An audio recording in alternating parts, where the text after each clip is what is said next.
ধন্যবাদ। আপনারা অনেকক্ষণ ধরে আমাদের এই আজকের ব্রিফিং এর জন্য ওয়েট করেছেন। তো আজকে চিফ অ্যাডভাইজারের একটা খুবই ব্যস্ততম দিন গিয়েছে। সকালে উনি ইউএন জেনারেল অ্যাসেম্বলির যে ইনঅগুরাল সেশন ছিল, আজকে জানেন আপনি ৮০তম ইউএন জেনারেল অ্যাসেম্বলির সেশন হচ্ছে এবং এইখানে উনি অ্যাটেন্ড করেছেন। ওনার সাথে ছিলেন law adviser Asif Nazrul, energy adviser Fazal Kabir Khan এবং ফরেন অ্যাডভাইজার তৌহিদ হোসেন। আর এছাড়াও ছিলেন বাংলাদেশের পার্মানেন্ট রিপ্রেজেন্টেটিভ টু ইউএন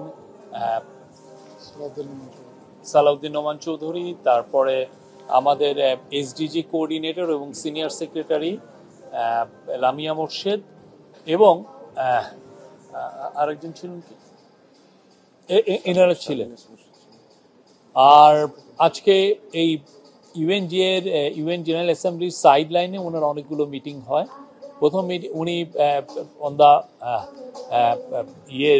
মিটিংয়ে ঢোকার মুহূর্তেই উনি যখন শুরু হওয়ার আগে ওনার সাথে চিলির ফর্মার প্রেসিডেন্ট মিশেল ব্যাশেলে, উনি আপনি জানেন উনি ইউএনের হিউম্যান রাইটস অফিসেরও প্রধান ছিলেন, বাংলাদেশেও সফর করেছিলেন। মিশেল ব্যাশেলের সাথে কথাবার্তা হয়। ওনার সাথে WHO-র chief director general Tedros Adhanom, ওনার সাথে কথাবার্তা হয়। তারপরে ওনার সাথে অস্ট্রেলিয়ান প্রাইম মিনিস্টার অ্যান্থনি অ্যালবেনিজের সাথে বেশ কিছু সময় কথাবার্তা হয়। ওনারা এই পুরো মিটিংগুলোতে আমাদের আর তাদের মধ্যে যে মিউচুয়াল যেই ইস্যুগুলো আছে সেগুলো ছাড়াও ইলেকশনের বিষয়ে আসে, রিফর্ম আসে এবং বিশেষ করে অ্যান্থনি অ্যালবেনিজের সাথে বাংলাদেশি যে কমিউনিটি অস্ট্রেলিয়ায় আছে তাদের বিষয়েও আলাপ হয়। উনি চিফ অ্যাডভাইজারকে জানিয়েছেন যে ওনার যেটা কনস্টিটিউয়েন্সি ওইখানে অনেক বাংলাদেশি অরিজিন অস্ট্রেলিয়ান নাগরিক আছেন এবং তাদের ২১শে ফেব্রুয়ারির অনুষ্ঠানে উনি জয়েন করেছেন এর আগে একবার। এছাড়া উনার সাথে WTO-র ডিরেক্টর জেনারেল এনগোজি ইয়োলা সাথে কথাবার্তা, একটা ভালো মিটিং হয়েছে। ওয়ার্ল্ড ব্যাংকের প্রেসিডেন্ট অজয় বাঙ্গার সাথে মিটিং হয়েছে এবং কুইন ম্যাক্সিমা অফ নেদারল্যান্ডের কুইন, তার সাথে কথা হয়েছে। এনগোজি ইয়োলার সাথে মূলত কথা হয়েছে WTO-র যে রিফর্ম, আমরা গ্লোবাল সাউথের একটা রিপ্রেজেন্টেটিভ হিসাবে আমরা WTO রিফর্ম আমরা চাচ্ছি। WTO আপনি জানেন যে খুবই একটি ইম্পর্টেন্ট একটা গ্লোবাল অর্গানাইজেশন, তার আন্ডারেই আসলে গ্লোবাল ট্রেডের 75% অফ দ্য ট্রেড তারা গভর্ন করে, তাদের রুলস দ্বারা গভর্ন হয় এবং সেখানে WTO-র উনি সাপোর্ট চেয়েছেন বাংলাদেশে LDC গ্র্যাজুয়েশনের সময়। আমাদের তো বেশ কিছু ইস্যু আছে আমাদের LDC গ্র্যাজুয়েশন, আপনি জানেন 2026 সালের শেষের দিকে আমাদের LDC গ্র্যাজুয়েশন হওয়ার কথা এবং যদিও আমাদের বিজনেসম্যানরা এই বিষয়ে ডিলে করার কথা বলছেন। এবং তার সাথে আলাপ হয় যে LDC গ্র্যাজুয়েশনের জন্য যদি আমাদের তো কিছু বিভিন্ন দেশে আমরা প্রিফারেন্সিয়াল ট্রেড অ্যাক্সেস পাই, ডিউটি ফ্রি অ্যাক্সেস পাই, সেই প্রিফারেন্সিয়াল ট্রেড অ্যাক্সেস যাতে আমাদের অ্যাফেক্টেড না হয় সেই জন্য আমরা WTO-র হেল্প চেয়েছি। আর অজয় বাঙ্গার সাথে বাংলাদেশের ইলেকশন নিয়ে কথাবার্তা হয়। উনি আবারও জানিয়েছেন ফেব্রুয়ারির প্রথমার্ধে ইলেকশন, এই ইলেকশনের জন্য কি আমরা মেজার নিচ্ছি সেগুলো কথা হয়েছে। এছাড়া আমাদের ইকোনমিক রিফর্মগুলো সামনের মাসগুলোতে কি রিফর্ম হবে, কি কোথায় ফোকাস হচ্ছে সেগুলো নিয়ে আলাপ হয়। চিফ অ্যাডভাইজার জানিয়েছেন যে আমাদের বাংলাদেশের থেকে যে $234 বিলিয়ন শেখ হাসিনার আমলে সাইফন অফ হয়ে গেছে, যারা চুরি করে নিয়ে গেছে, তো সেই টাকাটা ফেরানো তার একটা বড় একটা প্রায়োরিটি, সেই বিষয়ে উনি আলাপ হয়েছেন। আপনি জানেন ওয়ার্ল্ড ব্যাংক এগুলো ক্ষেত্রে যথেষ্ট এক্সপার্টিজ আছে, তারা এগুলো ব্যাপারে হেল্প করে। তারপরে বাংলাদেশের ব্যাংকিং সেক্টর রিফর্ম এবং ফিসকাল রিফর্ম এগুলো বিষয়েও তার সাথে আলাপ হয়। কুইন ম্যাক্সিমার সাথে আলাপ হচ্ছে যে আপনি জানেন উনি হচ্ছেন ইউএনের special advocate on financial inclusion, financial বিষয়ে উনি গ্লোবাল যে ফিনান্সিয়াল ইনক্লুশন একটা খুবই বড় ইস্যু। আপনি জানেন যে ব্যাংকগুলো, গ্লোবাল ব্যাংকগুলো ছোট যারা একটু গরিব জনগোষ্ঠী তাদেরকে ফিনান্সিয়ালি ইনক্লুড করতে চায় না এবং তাদের প্রতি এক ধরনের সিস্টেমেটিক বায়াসনেস কাজ করে এগেনস্টে। তো এই বিষয়ে তারা দুইজনে আলাপ করেছেন। প্রফেসর ইউনূস তার সারা জীবনই মাইক্রো ক্রেডিট নিয়ে কাজ করেছেন, সোশ্যাল বিজনেস নিয়ে কাজ করেছেন। উনি মিটিংয়ে জানিয়েছেন যে কিভাবে বাংলাদেশে ফিনান্সিয়াল ইনক্লুশন বাড়ানোর জন্য এই গভর্নমেন্ট কী কী কাজ করছে এবং সামনে আরও কী কী পদক্ষেপ নেবে সে বিষয়ে আলাপ হয়েছে। এছাড়া একটা উনি গতকাল আপনারা জানেন যে এসডিজির উনি অ্যাওয়ার্ড পেয়েছেন। আজকে বাংলাদেশে আরও দুই একটা বিষয়ে ওনার মিটিং আছে। আর আজকে বিকালবেলায় ওনার মিটিং আছে প্যারিসের যিনি মেয়র, তার সাথে ওনার একটা মিটিং আছে। এবং এছাড়াও দুইটা উনি এনপিআর, আপনি জানেন আমেরিকার ন্যাশনাল পাবলিক রেডিও হচ্ছে আমেরিকার সবচেয়ে মোস্ট ইম্পর্টেন্ট একটা নিউজ আউটলেটগুলোর একটা, তার সাথে ওনার একটা সাক্ষাৎকার আছে। এবং জেটিওর মেহেদি হাসান, আপনি জানেন মেহেদি হাসানকে সবাই ফলো করেন আমাদের দেশেও অনেকে, তার সাথেও একটা ইন্টারভিউ করা আছে। আর পলিটিক্যাল পার্টির একটা ডেভেলপমেন্ট আছে, এটা আজাদ মজুমদার করছে।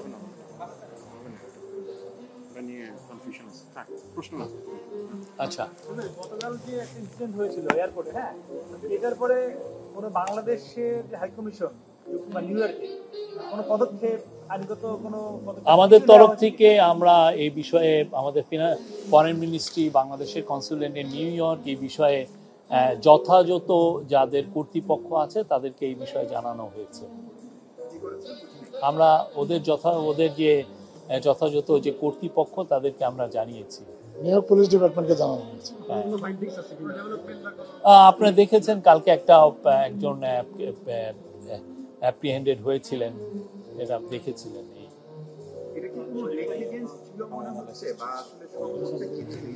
আমরা এই বিষয়ে একদম স্পষ্ট একটা বিবৃতি দিয়েছি। আমরা আপনাদেরকে আহ্বান করব বিবৃতিটা আবার একটু পড়বেন। 26 তারিখে স্যার যে বক্তব্য রাখবেন সেইখানে মূলত কোন বিষয়টা ফোকাস থাকবে, মানে বিশ্ব নেতাদেরকে উনি এবার কি বার্তা দিতে চান? না, একটা প্রথম কথা হচ্ছে যে ইন্টারিম গভর্নমেন্ট গত 14 মাস ধরে কি কি কাজ করলো, কি কি রিফর্মের কাজ করেছে, বাংলাদেশের যে গত 14টা মাস কত চ্যালেঞ্জিং ছিল এবং সেই বিষয়ে এই চ্যালেঞ্জগুলো উত্তরণের জন্য এই গভর্নমেন্টের কি কি কাজ করেছে, ইলেকশনের প্রিপারেশনটা আমাদের কিরকম, প্লাস হচ্ছে গ্লোবাল যে জিও পলিটিক্যাল যে অনেকগুলো ইস্যু সেগুলো নিয়ে কথা বলবেন। রোহিঙ্গার ইস্যু থাকতে পারে, তো অনেকগুলো যেগুলো আমরা আমাদের গভর্নমেন্টে যে কাজ, তারপরে ট্রায়ালের বিষয়ে আসবে, রিফর্ম, ট্রায়াল এবং ইলেকশন তো আমাদের তিনটা প্রধান কাজের অন্যতম তিনটা প্রধান কাজ, সেগুলো বিষয়ে আসবে।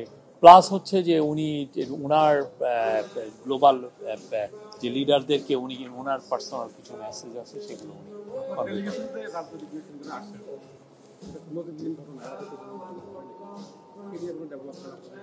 তারা এসছেন। তারা তো আমাদের দেখেন জুলাই অগাস্টে যেই গত বছর যে গণ অভ্যুত্থান হয়েছে, সেই গণ অভ্যুত্থানের মূল অংশীজন হচ্ছে এই পলিটিক্যাল পার্টির। তো সেই জন্যই প্রফেসর ইউনূস এনাদেরকে ইনভাইট করেছেন যে আসেন আমরা নিউ ইয়র্কে যাচ্ছি। ইউএনের এই বছর হতো 80তম ইউএন জেনারেল অ্যাসেম্বলির 80তম সেশন, খুবই ইম্পর্টেন্ট। আপনি দেখছেন আজকে আমেরিকান প্রেসিডেন্ট ডোনাল্ড ট্রাম্প বক্তব্য দিয়েছেন, ব্রাজিলিয়ান প্রেসিডেন্ট লুলা বক্তব্য দিয়েছেন। খুবই ইম্পর্টেন্ট একটা সেশন। একদম পুরো ইউএন হেডকোয়ার্টার্সে এক কদম হাঁটলেই দেখা যাচ্ছে 5-6 জন ওয়ার্ল্ড লিডারের সাথে দেখা হচ্ছে। তো এই বিষয়গুলো সামনে রেখে ওনাদেরকে আহ্বান করেছেন যে আসেন, তাহলে ইউএন ইজ মানে এই নিউ ইয়র্ক হচ্ছে পুরো গ্লোবাল লিডারদের একটা ভিউ এক্সচেঞ্জের বা মিটিংয়ের একটা প্লেস। তো ওনারাও অবভিয়াসলি তারাও অনেকগুলো মিটিংয়ে অ্যাটেন্ড করবেন এবং অনেক নিজেরাও কিছু কিছু নিজেদের মতো করে অনেকের সাথে মিট করবেন।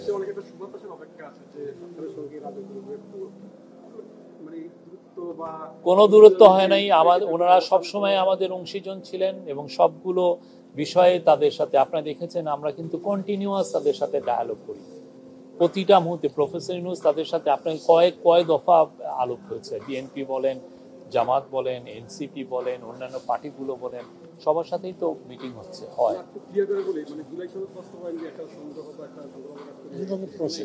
এটা একটা প্রসেস, এটা নিয়ে আমরা অডিট না, এটা ন্যাশনাল কনসেনসাস কমিশনের সাথে আমাদের পলিটিক্যাল পার্টি নিয়মিত বৈঠক করছেন এবং সামনের বৈঠকগুলোতে আমরা আশা করছি যে এটা একটা শান্তিপূর্ণভাবে এটার একটা সমাধান হবে। বৃহস্পতি মহোদয়, কালকে 5 জন রাজনীতিকের জন্য একটা গাড়ি বরাদ্দ ছিল এবং কোনো উপদেষ্টা, আমাদের 4-5 জন উপদেষ্টাও সেখানে এসেছেন, তাদের কারো কোনো ছবি বা কোনো ধরনের কিছু আমরা দেখিনি। এই জায়গাটা কি, এটাকে আপনাদের আপনি আমার মনে হয় আপনি আজকে যে আমাদের স্টেটমেন্টে এটা পড়েন নাই, যেটা স্টেটমেন্টে আমরা যেটা একজনের ইমিগ্রেশন জনিত আমাদের যেটা ছিল, আমি আবারও বলি, তাদের 5 জনই আমাদের সাথে আসার কথা ছিল এবং সেইখান থেকে আমরা ঢাকা থেকে ওই বিষয়ে আমরা প্রিপারেশন নিয়েছি এবং সেই অনুযায়ী যথাযথ কর্তৃপক্ষের কাছে তাদের লিস্টও গিয়েছে এবং সেই অনুযায়ী তারা নেমে আমাদের সাথে যেই কনভয়, সেই কনভয় হয়ে আসবেন। ওনারা আধা ঘন্টা ওইখানে বসেও ছিলেন, কিন্তু একটা ভিসা সংক্রান্ত একটা জটিলতার কারণে ওই দিক দিয়ে আসছে।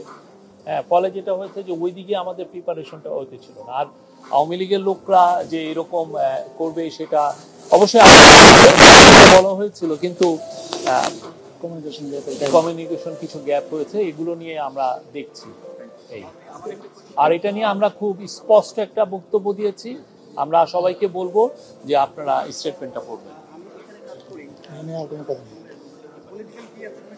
আমার কোয়েশ্চনটা হচ্ছে আমরা যারা এখানে কাজ করি, আমরা কিন্তু ধারাবাহিক নিউজ করছিলাম এখানে আওয়ামী লীগ কিছু একটা করতে পারে। তো নিশ্চয়ই আপনারা সেই নিউজটা দেখেছেন এখান থেকে। আমরা যেটা জানি যে আমাদের তিনি 2 দিন আগে এসেছেন, তিনি কনসার্ন বিষয়টা নিয়ে, এবং এখানে আমরা যেটা জেনেছি যে এখানকার কনসুলেট এবং এখানকার যে স্থায়ী মিশন, তাদের দুর্বলতার বিষয়টা হচ্ছে মনে করছে। এই বিষয়ে আমাদের বক্তব্য স্পষ্ট, আমি আপনার কথা বুঝেছি। এই বিষয়ে আমরা আজকে একটা খুব বড় একটা স্টেটমেন্ট দিয়েছি, স্পষ্ট বক্তব্য দিয়েছি। আমি আপনাকে বলবো এটা পড়ে দেখেন। আর আওয়ামী লীগ তো কি করতে পারে আমরা তো জুলাই আগস্টে দেখেছি, বা গত হাসিনার 15 বছরে তো দেখেছি। তারা খুন করতে পারে, তারা গুম করতে পারে, তারা লাখ লাখ মানুষকে ফেক কেস দিতে পারে, তারা হেন কোনো অপকর্ম নাই যে তারা করতে পারে না। এখন দেখেন তার কোনো বন্ধু নাই, তারা কোথায় গিয়ে থেকেছে। হ্যাঁ, রাস্তার ছেঁচড়াদের মতো তাদের অবস্থা। থ্যাংক ইউ ভাই। এই বিষয়ে আর কোনো প্রশ্ন নেব না, অন্য বিষয়ে আমরা এই বিষয়ে আর কোনো প্রশ্ন নেব না, প্লিজ। একটা বিষয় একটু জানতে চাই, ফেব্রুয়ারি যদি নির্বাচন হয়েই যায় তাহলে হচ্ছে এটাই অন্তর্বর্তী সরকার প্রধান হিসেবে তার শেষ সফর জাতিসংঘ এই সাধারণ অধিবেশন। সেক্ষেত্রে পুরো বিশ্বেরই বাংলাদেশ নিয়ে মানবাধিকার এবং বাংলাদেশের যে গণতান্ত্রিক ব্যবস্থা সেটা নিয়ে প্রশ্ন সবসময় ছিল। এবার এটার বক্তব্যে এমন কোনো সিগনেচার কি রাখবেন যেটা থেকে উত্তরণের জন্য আমরা কোনো নির্দেশনা পাবো? আমরা মানে কোনো কারো কাছ থেকে বাংলাদেশের মানবাধিকার নিয়ে খুব যে কনসার্ন রেজ করেছেন আমরা এটা পাইনি। আগের একটা দীর্ঘ সময় ধরে ছিল সেটা তখনকার নিয়ে, ওইটা তো আমরা কাজ করছি। আমরা গুম কমিশন করেছি, আমরা বিভিন্ন হিউম্যান রাইটস এর অনেকগুলো ল এনেছি, অনেকগুলো লিগাল চেঞ্জ এসছে, নতুন নতুন ল হয়েছে। বড় একটা ল ছিল এই যে সাইবার সিকিউরিটি অ্যাক্ট, যা দিয়ে মানুষের মুখ বন্ধ করা হয়েছে, সেইটাকে আমরা স্ক্র্যাপ করেছি। সেগুলো তো আছেই, বাট এই যে গত 14 বছরে যে অভূতপূর্ব যে চেঞ্জগুলো এসছে সেটা ওনার বক্তব্যে আসবে। হ্যাঁ, গত 14 মাসে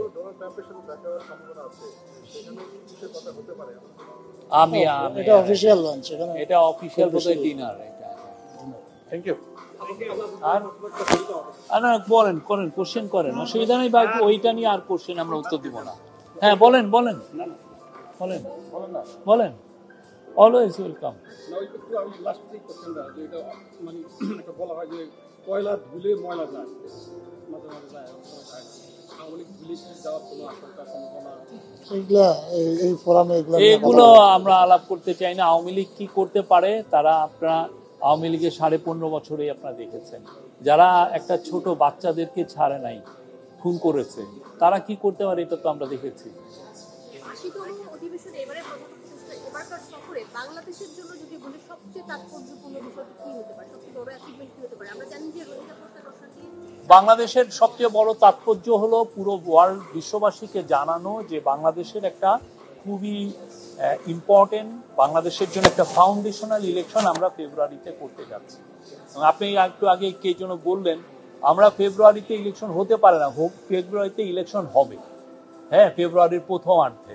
তো সেই বিষয়টাও জানানো, এবং সেই যে আপনি 15 বছরের যে মিসরুল, যেই ধরনের অপকর্ম করা হচ্ছে, সেগুলোর থেকে বাংলাদেশের যে ডেমোক্রেটিক ট্রানজিশনের জন্য কি কি কাজ এই গভর্নমেন্ট করছে, সেই কাজগুলো সবাইকে জানানো, যে কি ধরনের রিফর্ম এই গভর্নমেন্ট এনেছে, কি ধরনের ইকোনমিক রিকভারি হয়েছে। আপনি জানেন একটা ভগ্ন মানে একদম আর্থকোয়েক শ্যাটার্ড একটা ইকোনমি এই গভর্নমেন্ট ইনহেরিট করেছিল। সেই জায়গায় আমরা এই গভর্নমেন্ট কি কি কাজ করেছে ইকোনমিকে আবার সেই আগের জায়গায় নিয়ে আসার জন্য, সেই জিনিসগুলো মেসেজগুলো দেওয়া। আর মূল মেসেজ হচ্ছে যে আমরা ফেব্রুয়ারিতে 15ই ফেব্রুয়ারির মধ্যে ফেব্রুয়ারি প্রথমার্ধে ইলেকশন করতে যাচ্ছি এবং এটা একটা ফ্রি, ফেয়ার, পিসফুল, ক্রেডিবল এবং খুবই উৎসব মুখর একটা ইলেকশন হবে এবং সেটার বিষয়ে পুরো বিশ্ববাসীকে জানানো। এবং অলরেডি আপনারা এই গত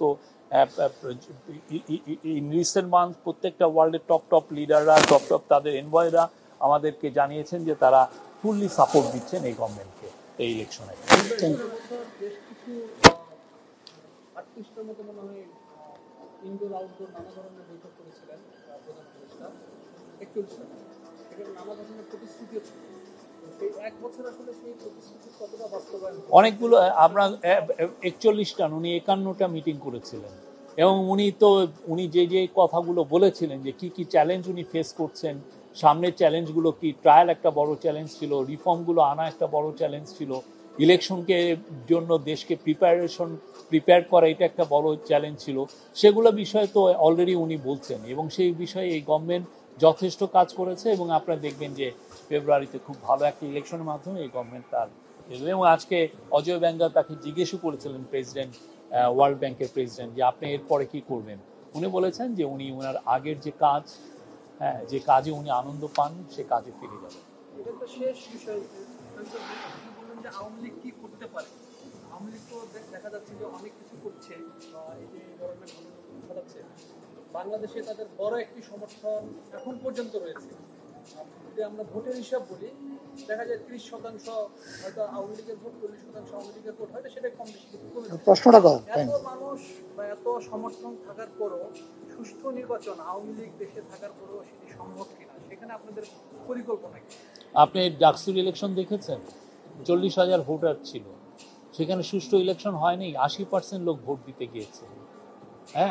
প্রত্যেকটা, এবং যারা ভোটে, এর চেয়ে বড় রকমের ইনক্লুসিভ ইলেকশন এবং পিসফুল ইলেকশন ডাকসুর ইতিহাসে আরেকটা হয়েছে, জাকসুর ইতিহাসে আরেকটা হয়েছে। তো বাংলাদেশের মানুষ তারা তাদের ভোটাধিকার প্রয়োগ করবে এবং খুবই ভালো ইলেকশন হবে। আর আওয়ামী লীগের আপনি 30-40% কোথা থেকে পেলেন আমি জানি না। আপনি কি নিজে কোনো সার্ভে করিয়েছেন? না, আপনি সার্ভে করিয়েছেন নাকি যে এটা 30% বা 40%? যারা খুনির একটা পার্টি, খুনির পার্টির 10% থাকলেই কি আর 1% থাকলেই কি? সারা তারা মানুষের হাজার হাজার মানুষকে গুম করেছে, হাজার হাজার মানুষকে খুন করেছে। আপনি তো জার্নালিজমের কত 10 বছর হয়েছে বা 15 বছর আওয়ামী লীগের আমল দেখেন নাই?